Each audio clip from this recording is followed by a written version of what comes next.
आज रोमकरास पत्र याचा पहिला अध्याय आणि वचन 2 काय सांगतं हे वचन लक्षपूर्वक ऐकून. रोमकरास पत्र पहिला अध्याय वचन 2. या स्वार्थेविषयी देवाने या स्वार्थेविषयी जे प्रॉफिट जे भविष्य वक्ते जुन्या करारामध्ये आहे यांच्याद्वारे हे वचन पूर्वीच वचन दिलेलं आहे. ही स्वार्था त्या पित्याचा पुत्र येशू आपला प्रभू येशू ख्रिस्ताविषयी आहे. आमेन.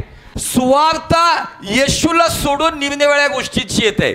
म्हणून गलातियोच्या मंडळीला किंवा गलतीकराच्या मंडळीला पौल म्हणतो निराळी सुवार्ता, अन्य सुवार्ता, घोटाळ्यात पाडणारी सुवार्ता. जी गोष्ट जी सुवार्ता येशूचा जन्म, येशूचं मरण, येशूचं पुनरुत्थान याला सोडून जर काही गोष्टी आहेत तर ती सुवार्ता नाहीये. कारण लोकांनी सुवार्तेचा दर्जा चर्चला दिलाय, सुवार्तेचा दर्जा अनॉइंटेड किंवा अभिषिक्त सेवकाला दिलाय, सुवार्तेचा दर्जा तेल पाणी भविष्यवाणीला दिलेलं आहे. आणि याच गोष्टी सांगून लोकांना चर्चकडे आणलं जात आहे. मला सांगू द्या, निश्चित परमेश्वर अद्भुत गोष्टी करतो, चिन्ह चमत्कार करतो, आरोग्य देतो, बरकत देतो, सर्व गोष्टीत कार्य करतो. पण सर्वात महत्त्वाची गोष्ट या 2 वचनामध्ये एक अध्याय रोम 1:2 मध्ये दिलेला आहे, स्पष्ट रीतीने दिलेले आहे. त्याचा पुत्र प्रभू येशू आपला प्रभू याच्या विषयी सुवार्ता असली पाहिजे. येशू शिवाय ज्या गोष्टी आहेत त्या सुवार्तेत मोडत नाही. आमेन. हालेलुया.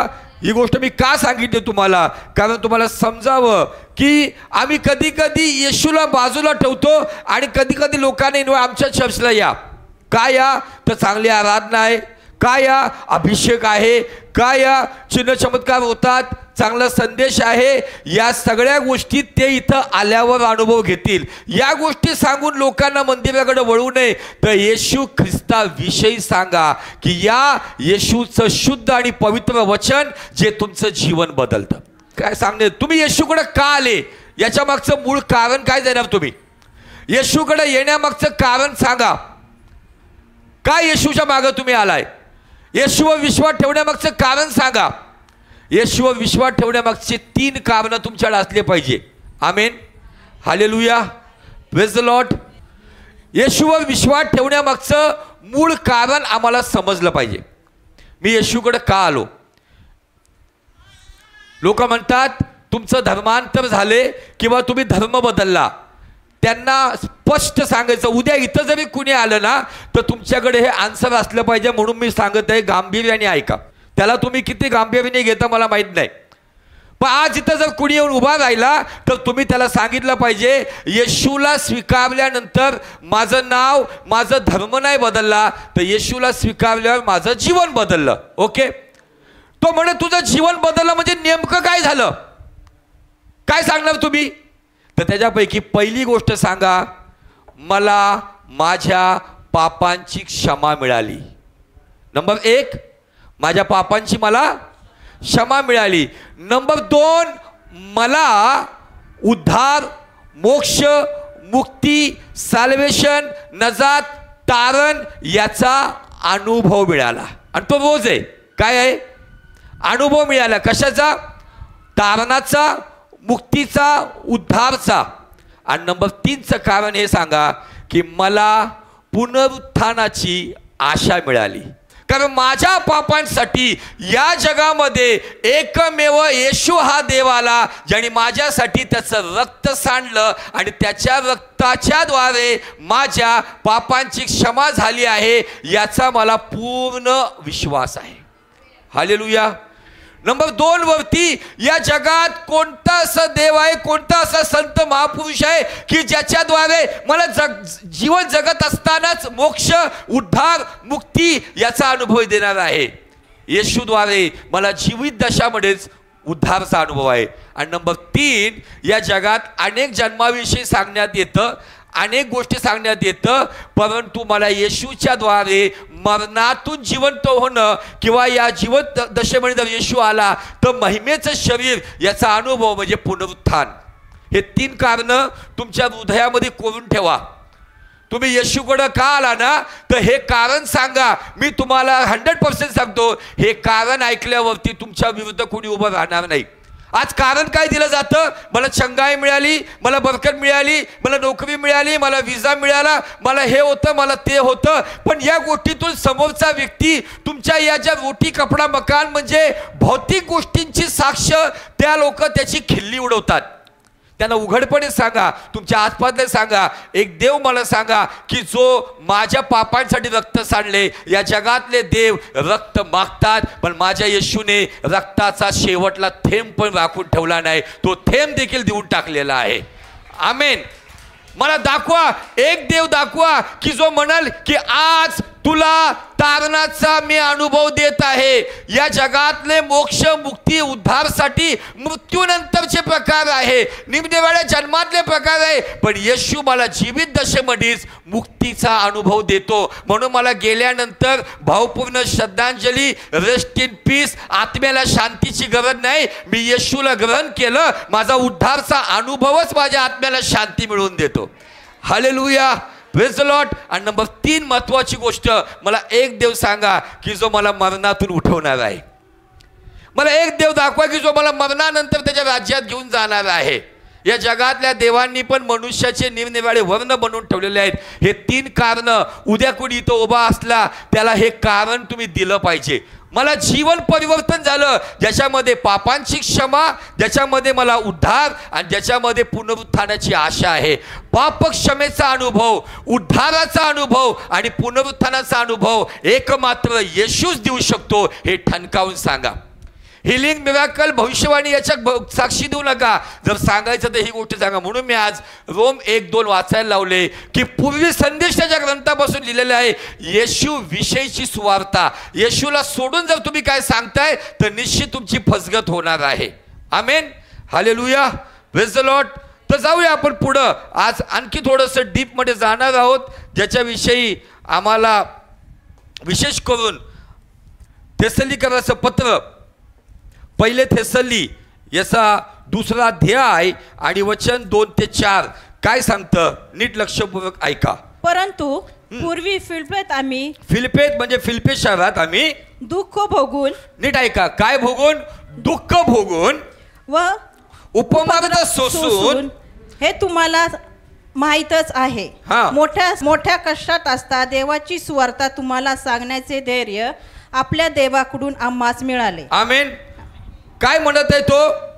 दुःख, उपमर्द आणि मोठ्या कष्टात असताना तो म्हणतोय देवाची सुवार्ता आम्ही तुम्हाला सांगितली. म्हणजे तो मासोदिनियामध्ये मंडळाची स्थापना केली, मासोदिनियाची सेवा करून फिलिपे मार्गे तो जात असताना फिलिपेमध्ये तिथं काही साधारण सेवा झाली नाही. एक मोठं दुःख, कष्ट, उपमर्द सोसून त्यांनी थेसलोनिकराच्या मंडळीला सुवार्ता सांगितली.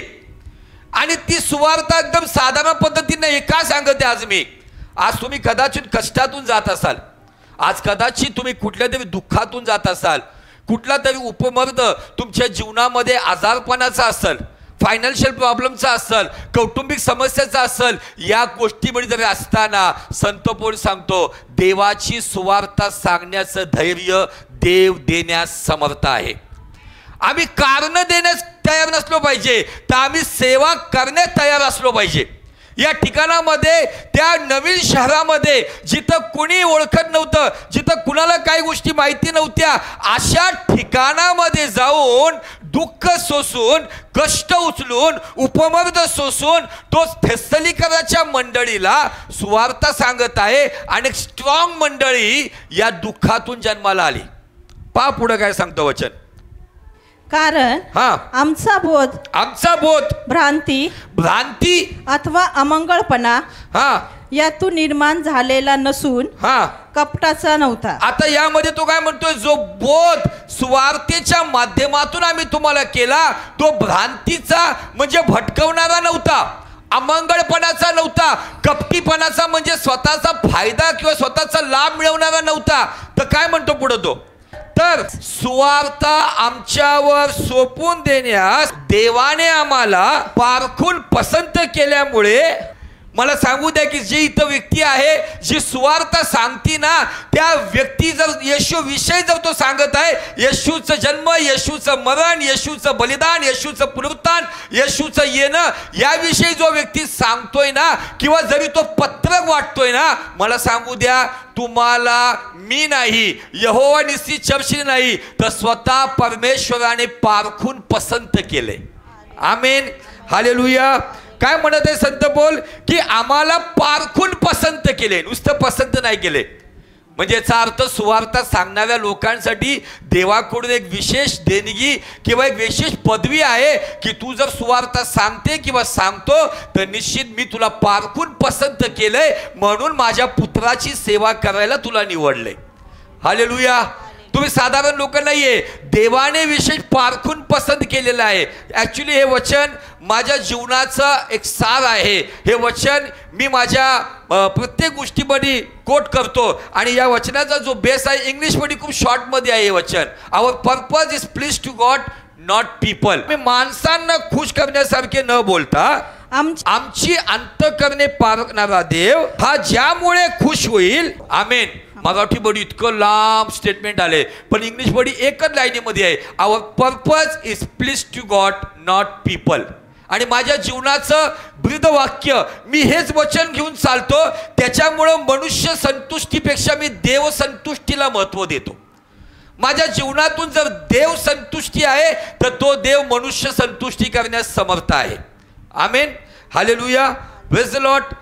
पुन्हा थोडा आपण करिंथीकराच्या पत्रात 2 करिंथ 4 अध्याय आणि वचन 3 काय सांगतं. आमची सुवार्थ आच्छादलेली म्हणजे झाकून ठेवलेली नाहीये. आज बऱ्याच ठिकाणामध्ये सुवार्थ जी मूळ आहे, जी येशूविषयी आहे, जी पाप क्षमा देणारी आहे, जी तारण देणारी आहे, जी पुनरुत्थानाची आशा देणारी आहे, अशी सुवार्थ एका बंद डब्यात झाकून ठेवलेली आहे आणि लोकांना फक्त रोटी कपडा मकान भौतिक गोष्टींची सुवार्थ सांगून त्यांना चर्चेसकडे आकर्षित केले आहे. पण संत पौल म्हणतो आमची सुवार्थ ही आच्छादलेली किंवा झाकलेली नाहीये. ज्या लोकांचा पापामुळे नाश होत आहे, शापामुळे नाश होत आहे, जे उद्धाराचा अनुभव न घेता नरकाच्या अग्नीकडे मार्गस्थ होत आहे, ज्यांना पुनरुत्थानाची आशा नाहीये, अशा लोकांचा नाश होत आहे. याचा अर्थ एखादी गोष्ट एखाद्या व्यक्तीसाठी, थोडक्यामध्ये एखाद्या व्यक्तीसाठी एका डब्यामध्ये एक व्यक्ती हॉस्पिटलमध्ये मरत आहे, ICU मध्ये आहे. कुठं आहे? ICU मध्ये आहे. त्याच्यासाठी एक महत्त्वाचं औषध किंवा इंजेक्शन आहे, पण ते इंजेक्शन माहिती त्याला जीवन देणार आहे, पण ऐन मोमेंटला ते मिळत नाही, ते झाकून ठेवले. दुसरा एक्झाम्पल घेऊया. एखादा व्यक्ती तडपडत आहे, ॲम्ब्युलन्स आहे पण ॲम्ब्युलन्स वेळेवर येत नाहीये. त्याला जीवन देण्यासाठी काही लोक म्हणतात वेळेवरती आला, ॲम्ब्युलन्सवाला आला म्हणून या व्यक्ती वाचला. आज हे जग नाशाच्या मार्गात जात आहे, अंधकारात जात आहे.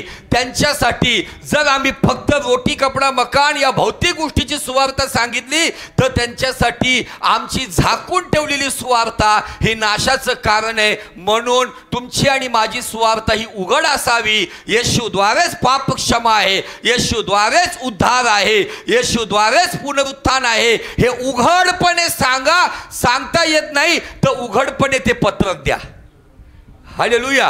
ही उघडपणे न झाकता सांगितलेली सुवार्थ नाशाकडे जाणाऱ्या व्यक्तीचे पावलं स्वर्गाच्या राज्याकडे येतील. Hallelujah, praise the Lord. आणि या गोष्टी खूप महत्त्वाच्या आहेत. जर आम्ही या गोष्टींना महत्त्व दिलं नाही तर मला सांगू द्या आमच्या जीवनामध्ये आम्ही कुणाच्या तरी नाशाचं कारण ठरवू. म्हणून संत पौल म्हणतो की मी सुवार्थ सांगतो याविषयी मी प्रौढी मिरवत नाही, कारण जर मी सुवार्थ सांगत नाही तर माझी दुर्दशा आहे म्हणत येतो. का दुर्दशा म्हणत आहे? कारण बायबल सांगतं एखाद्याचं हित करणं जर तुझ्याकडे असताना तू करत नाही तर ते तुझ्याकडे असणारं पापच आहे. जर सांगता येत नाही वाटायचं काम करा, बोलता येत नाही हातात द्यायचं काम करा, ते पत्रक तो वाचून त्याचं जीवन वाचल. आज मी एका स्त्रीच्या जीवनातून तुमच्याविषयी आज या सुवार्थेच्या सेवेचं एक उत्तम उदाहरण देऊ इच्छितो. सर्वांना माहिती आहे येशू ख्रिस्ताने एका स्त्रीला सुवार्ता सांगितली किंवा एका स्त्रीला संदेश दिला किंवा एका स्त्री बरोबर त्यांनी संभाषण केलं, आणि ती स्त्री म्हणजे शमरूनी स्त्री, सामरी स्त्री. आणि त्या स्त्रीद्वारे मी थोडंसं माझ्या पद्धतीने जेव्हा अभ्यास करतो, येशू ख्रिस्ताने पहिला चमत्कार केला. कोणता चमत्कार केला? पाण्याचा द्राक्षरस केला. त्याच्यात काय झालं?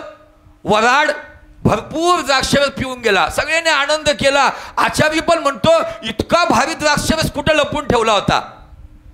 पण माझा प्रश्न हा आहे की या चमत्कारामधून त्या आलेल्या वराड्यांनी देवाचं गौरव केलं का सर? हा, सगळ्यांनी भारी होतं है ना. त्यांनी त्या ठिकाणामध्ये बायबल सांगतं की यथेच्छ त्यांनी द्राक्षरस त्यांनी सेवन केला. पण मी ज्या वेळेला या घटनेनंतर एक घटना पाहायला मिळते, त्या ठिकाणामध्ये एक चमत्कार झाला, त्या ठिकाणामध्ये एक साक्ष आली, त्या ठिकाणामध्ये कार्य झालं एका साधारण स्त्रीविषयी, जिच्याविषयी समाज तिला कलंकित म्हणत होते, समाज तिला तुच्छ लेखत होते, समाज तिला एकदम खालच्या लेवलनी पाहत होते. म्हणून ती स्त्री पाणी भरण्याचा जो वेळ असतो, गावामध्ये पाणी भरायला कोणी दुपारचं जात नाही, जातं का? पाणी भरायला गावात कोणी पाहिलं का जाणारे? कुठेच जात नाही. पाण्याची वेळ सकाळचीच आहे, सकाळी ते पाणी भरायला जातात. पण ही स्त्री, गावातले लोक जेवून खाऊन, दुपारचे लोक आराम करत असताना या स्त्रीने सर्वांचे दरवाजे बंद बघितले. त्यावेळेला आपली घागर उचलली आणि गपचूप पाणी भरायला चालली होती. का? कारण तिचं 1 नाही, 2 नाही, 3 नाही, 4 नाही, जवळजवळ 5 नवरे झाले होते आणि 6व्या बरोबर लिव्हिंग रिलेशनशिप मध्ये राहत होते. आणि हे प्रगटीकरण कुणी सांगितलं किंवा ही माहिती कुणी दिली? येशू ख्रिस्त तिला बोलला. हे तुम्हाला मी काय ऐकवतो माहितीये का? म्हणजे माझा वाचण्याचा वेळ वाचल, तुम्हाला थोडं स्टोरी स्वरूपाने चांगलं समजल. येशू ख्रिस्ताने त्या स्त्रीला जेव्हा सांगितलं त्यावेळेला तिला दिवसात तारे दिसले आणि तिला कळलं की अरे माझ्या या गोष्टी, परंतु तिच्यातल्या त्या नकारात्मक गोष्टी येशूने सांगितल्या म्हणून ती तोंड लपून पळाली नाही. तर आज मला तुम्हाला खूप महत्वाची गोष्ट सांगायची आहे. तर जाऊया योहानाचा 4था अध्याय आणि वचन 25 पासून वाचूया. ती स्त्री हा त्याला म्हणाली, मसीहा ज्याला ख्रिस्त म्हणतात तो येणार आहे हे मला ठाऊक आहे. म्हणजे ती पापी आहे, 5 नवरे करून 6व्या व्यक्ती बरोबर बेकायदेशीर राहत आहे, पण तुझ्यामध्ये धार्मिकता दिसते. मसीहा येणार आहे म्हणून या जगामधले चर्चमधले 2 प्रकारचे कॅरेक्टर आहे की जे स्वतःला खूप आत्मिक समजतात आणि काही लोक अति आत्मिक समजतात. त्यांनाही माहिती मसीहा येणार आहे. हा, तो आल्यावर आम्हाला सर्व गोष्टी सांगेल. मसीहा आल्यावर आम्हाला सर्व गोष्टी सांगेल. येशू तिला म्हणाला, जो तुझ्या बरोबर बोलत आहे, तो मी तोच आहे. जो मसीहा तू म्हणत आहे ना, तुझ्या बरोबर बोलणारा मी तोच मसीहा आहे.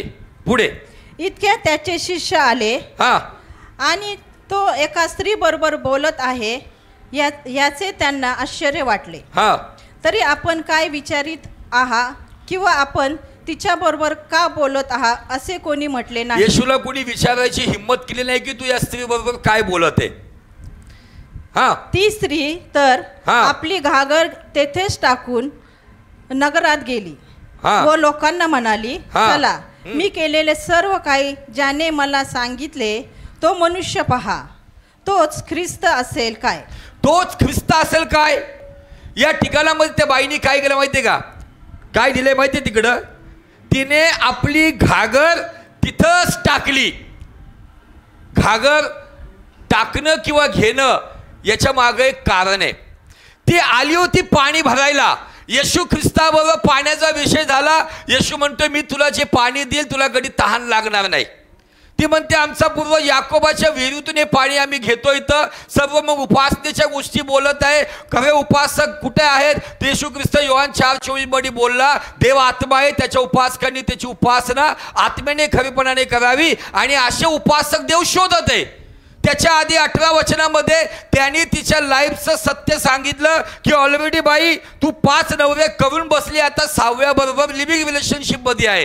हे सगळं ऐकल्यावर तिची उघडणी झाल्यानंतर तिने ह्या गोष्टी ऐकून लपायला पाहिजे होतं, पण ती जाऊन काय करते, आपलं पाप यांनी उजागर केलं. आजकाल पाप उजागर करणारे भविष्यवक्ते नाहीयेत, पाप्यालाच भविष्यवाणी देणारे भविष्यवक्ते.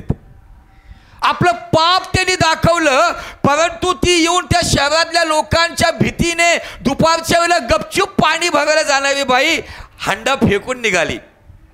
मला सांगू द्या, या दिवसामध्ये येशूच्या सुवार्थेसाठी जे आपले हंडे फेकून निघतील तेच जगाला मसीहाची ओळख करून देतील. हंडा फेकणं म्हणजे काय? ते हंडा म्हणजे माझं खूप व्यस्त काम, माझ्यावरती आम्ही काहीतरी काय काय जबाबदाऱ्या जबरदस्ती घेतल्यात, आम्ही एखादा करतोय तरी करायचं नाही, मलाच करायचंय. काही जबाबदाऱ्या बाजूला ठेवा, काही ओझं बाजूला ठेवा, तो हंडा बाजूला टाका आणि शहरात जशी ती गेली तशी लोकांपर्यंत जा की मला जो ख्रिस्त लाभलेला आहे तोच मसीहा आहे. Hallelujah, praise the Lord. या स्त्रीचं कॅरेक्टर असं असल्यामुळं ती लपून छपून जाणारी बाई, पण येशू बरोबर एन्काउंटर झाल्यानंतर ती जगासमोर प्रगट होती. म्हणती, पहा मी जे काही केलं ना त्यांनी सगळं सांगितलं. मी 5 नवरे केलेत, एका बरोबर लिव्हिंग मध्ये राहते, हे सगळं तो बोलला. तो मसीहा तर नाही ना? आणि हे ऐकल्यावरती नकारात्मक मधून तुमचा आणि माझा देव सकारात्मक आणतो. पण याचा अर्थ नाही की ते नकारात्मक वाईट घेऊनच चालायचं. एक बाईच्या जीवनातल्या नकारात्मक गोष्टी देवाने बाहेर काढल्या, पण ती गोष्ट ऐकल्यावरती काही लोकांच्या अंतःकरणामध्ये कार्य झालं. काय कार्य झालं बघा पुढं. तेव्हा त्या नगरातले लोक निघून त्याच्याकडे येऊ लागले. शिष्य त्याला विनंती करू लागले की गुरुजी जेवा. परंतु तो त्यांना म्हणाला, तुम्हाला ठाऊक नाही असे अन्न माझ्याजवळ खावयास आहे. यावरून शिष्य एकमेकास म्हणू लागले, ह्याला कोणी खावयास आणले असेल काय? येशू त्यांना म्हणाला, ज्याने मला पाठविले त्याच्या इच्छेप्रमाणे करावे व त्याचे कार्य सिद्धीस न्यावे, हेच माझे अन्न होय. देवाचा पुत्र म्हणतोय, माझं अन्न हे आहे की ज्याने मला या जगात पाठवलेलं आहे त्याची इच्छा व त्याचं कार्य सिद्धीस नेणं, हे माझं अन्न, हे माझं भोजन आहे. मला या जगामध्ये यासाठी मी नाशवान भोजनासाठी या जगात आलो नाही, तर अविनाशी भोजन माझा पिता मला पुरवतो आणि त्याविषयी तो सांगत आहे. Hallelujah, praise the Lord. ज्यावेळेस त्या स्त्रीने सांगितल्यानंतर बायबल काय सांगतं की त्या नगरातून लोक निघून त्याच्याकडे येऊ लागले. म्हणजे काय येऊ लागले? ही क्रिया काय आहे? एका माग एक व्यक्ती येशूला भेटतोय, तो नगरामध्ये जातोय. अरे ही बाई बोलती खरंच आहे, काहीतरी वेगळं इथं. त्याचं ऐकून बाजूला निघतोय, त्याच्या बाजूला निघतोय. असं करता करता अख्खं नगर येशूकडं, त्या विहिरीकडं पोचलं. आणि थोड्या वेळानंतर त्या लोकांनी येशूला नगरात नेलं. त्या नगराचं नाव आहे सुखार. आणि हे सगळं झाल्यावरती त्या स्त्रीच्या जीवनातलं नकारात्मक गोष्ट येशूने प्रगट केल्यानंतर या गोष्टीवर विश्वास ठेवून त्या नगरातल्या लोकांनी येशूवरती विश्वास ठेवला. एक पापी स्त्री जिच्याविषयी येशू बोलला, तिच्या त्या गोष्टी पाहून लोकांनी अनुभव घेतला. त्या लग्नाच्या वराड्यांबरोबर येशू 2 तास नाही राहिला, पण या नगरामध्ये शमोनी लोक ज्यांना समाज तुच्छ मानत होते, हलक्या जातीचे समजत होते, दलित समजत होते, तुमचा आणि माझा देव धनवानांबरोबर राहिला आणि दलितांबरोबर राहिला, म्हणून तो अखिल मानव जातीचा देव आहे आणि त्याचं नाव येशू ख्रिस्त आहे. Hallelujah, praise the Lord. त्या ठिकाणामध्ये तो 2 दिवस राहिला. त्या नगरामध्ये कुणी गेलं नव्हतं, त्या नगरामध्ये कुठली सेवा झाली नव्हती. येशू नंतर त्या नगरामध्ये सेवा कुणी केली असेल तर फिलिपानी केली. त्या ठिकाणामध्ये त्यांनी 2 दिवस काढले आणि पहा पुढे काय ऐकायला मिळते. त्याच्या वचनावरून कितीतरी लोकांनी विश्वास धरला. कशावरून? वचनावरून. आणि मला हे वचन खूप आवडतं. निश्चित लोकांनी विश्वास ठेवावा. त्यानंतर ज्या गोष्टी आहेत, चिन्ह चमत्काराच्या गोष्टी आहेत, भविष्यवाणीच्या गोष्टी आहेत, बरकतीच्या गोष्टी आहेत, पण जो व्यक्ती वचनावरून विश्वास ठेवून येशूच्या मागे येतो ना, त्याच्या जीवनात सुख असो किंवा दुःख असो, तो येशूपासून दूर कधी जात नाही. पुढे. हा, आता हा शब्द खूप महत्वाचा आहे. ते स्त्रीला म्हणाले, आता तुझ्या बोलण्यावरून, म्हणजे तुझ्यासाठी जी भविष्यवाणी झाली, तुझं जे काही भूतकाळ सांगितलं, तुझं जे काही पाप सांगितलं, तुझ्या बोलण्यावरून नाही, कारण आम्ही स्वतः ऐकले आहे व हा खचित जगाचा तारणारा आहे हे आम्हाला कळले आहे. हालेलुया. एक पापी स्त्री एक नगराला जर खचित तारणारा आहे हे कळवू शकते, तर तुम्ही देवाचे निवडलेले आहात, तुम्ही तुमच्या एरियाला हे कळवू शकता. आणि हे तेव्हाच कळल ज्यावेळेस तुम्ही सुवार्ता गाजवताल, सुवार्ता सांगताल, तुमच्याद्वारे अनेकांना तो अनुभव येऊ शकतो. पहिला चमत्कार पाण्याचा द्राक्षरस झाला. त्या द्राक्षरसाच्या चमत्कारामध्ये एक व्यक्तीही बोलला नाही की आम्ही जाणलं की खचित हा जगाचा तारणारा आहे, परंतु एक पापी स्त्री येशूविषयी ऐकून नगरामध्ये जाऊन सांगते की मी जे पाप केले हे उघडपणे आणि सांगितलं. आणि त्या नगरातले लोक म्हणतात, तू आता सांगती म्हणून आम्ही विश्वास ठेवत नाही, आम्ही वैयक्तिक अनुभव घेतला आहे. हा खचित इस्रायलचा नाही तर समस्त जगाचा तारणारा आहे. या जगाला सांगा, ज्या येशूकडे मी आलो तो येशू संबंध जगाचा मुक्तीदाता आहे. Hallelujah, hallelujah. या स्टेटमेंट वरती मला खूप आनंद झाला, म्हणून मला या स्टेटमेंट वरती पाण्याचा द्राक्षावर फिका वाटला. याचा अर्थ तो चमत्कार छोटा मोठा नाहीये.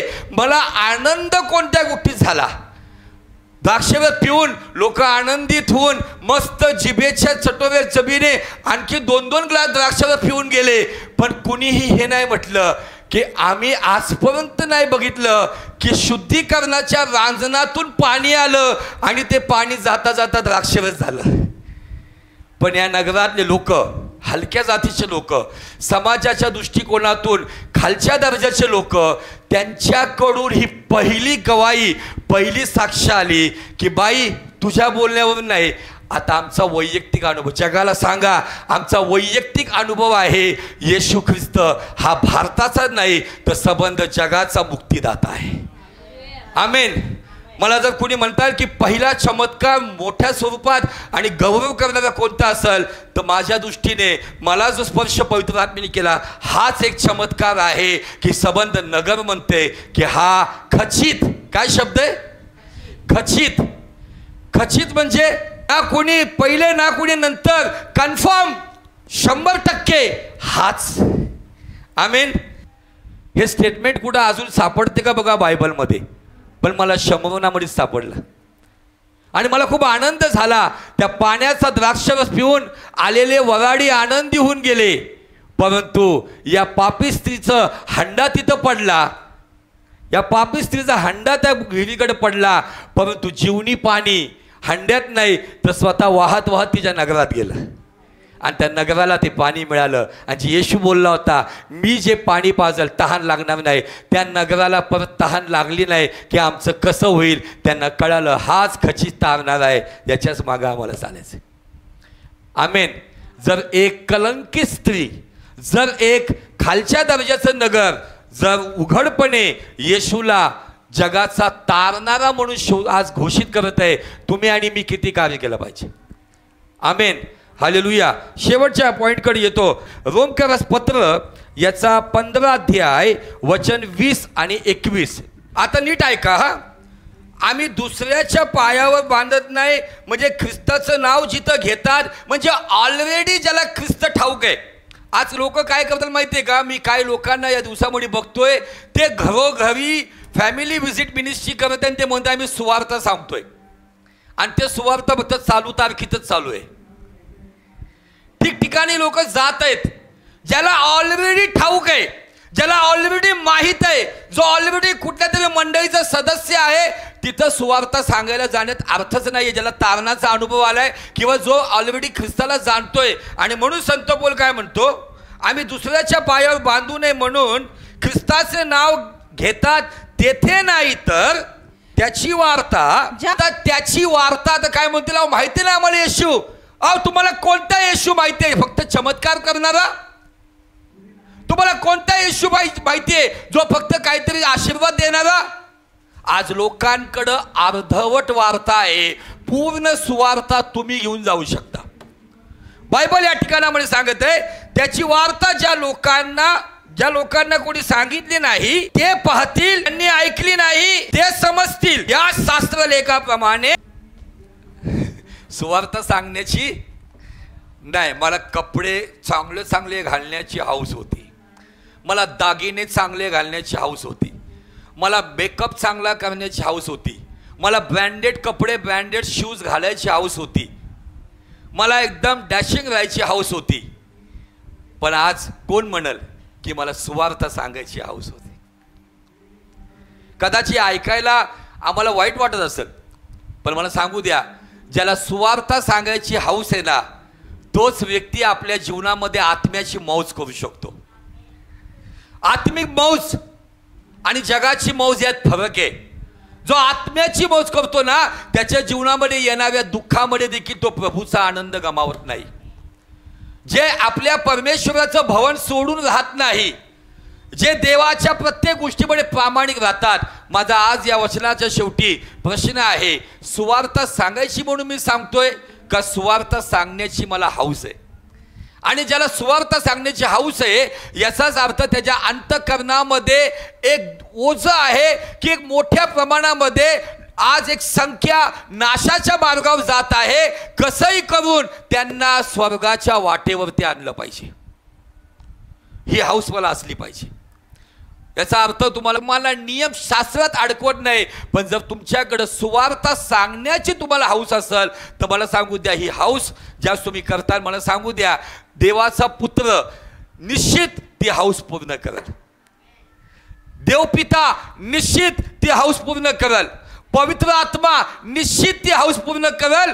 कारण या प्रत्येक गोष्टीमध्ये पित्याचा, पुत्राचा आणि पवित्र आत्म्याचा लाभ आहे.